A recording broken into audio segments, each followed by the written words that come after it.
Have you ever seen someone share a new article, comment on it, and take a side almost immediately after it appears online? But that is a real question. Did they actually open the article and read it?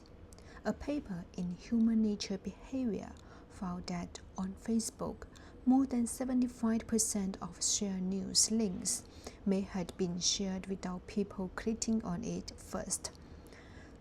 So today's paper is not just about a small online habit.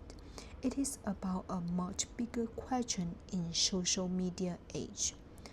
Are we really sharing information, or are we just sharing headlines?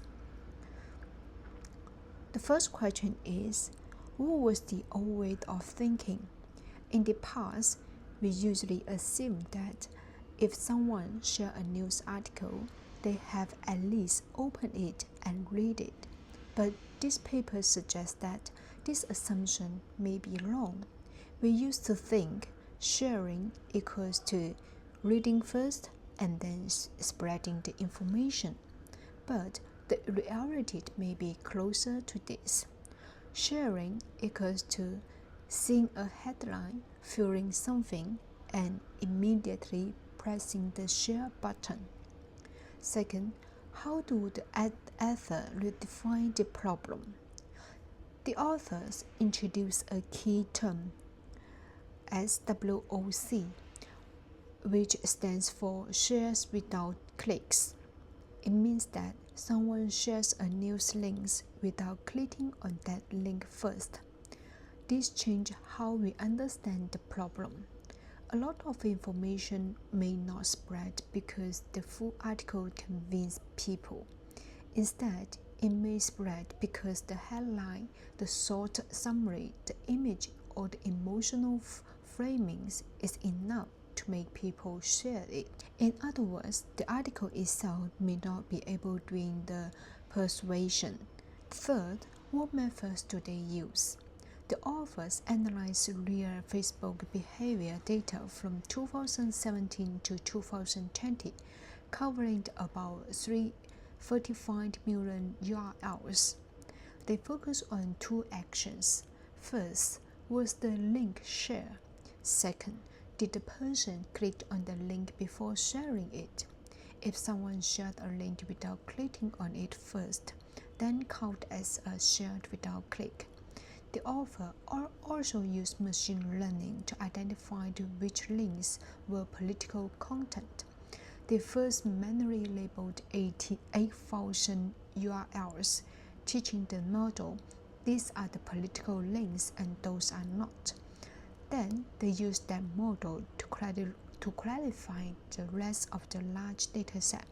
So the strength of this study is that it does not simply ask people, do you read them before sharing? It looks at what people actually did on the platform. Fourth, what mechanisms do they review? The first mechanism is headlines and summaries are replacing the full article. When we scroll through the social media, we usually see the news card, a headline, an image, and a few lines of summary. For many people, that is enough to feel like they already know the story. The second mechanism is this. The more political extreme the content is, the more likely it is to be shared without being read.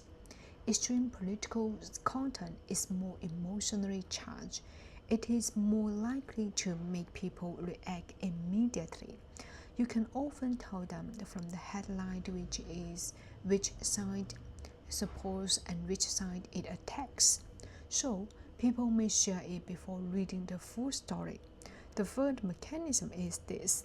The more content matches someone's old political position, the more likely they are to share it without clicking. This is very human. When a news headline says something we already believe, we are more likely to think, exactly, that is what I have been saying, and then we shared it. So, What this paper really shows is that the social media sharing is often not driven by the deep understanding. It is driven by emotion and identity and political alignment. 5. Why this paper matter? This paper matters because it changed how we think about the misinformation and public opinion. We often assume that the problem is people read fake news, believe it, and then share it. But this paper points out to an earlier problem. People may share information before they have been read it.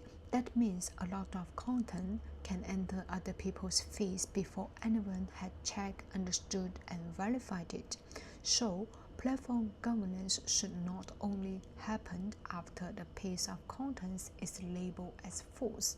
A more effective intervention might happen earlier, right before someone shares. For example, the platform could ask, "You haven't opened this article yet. Are you sure you want to share it?"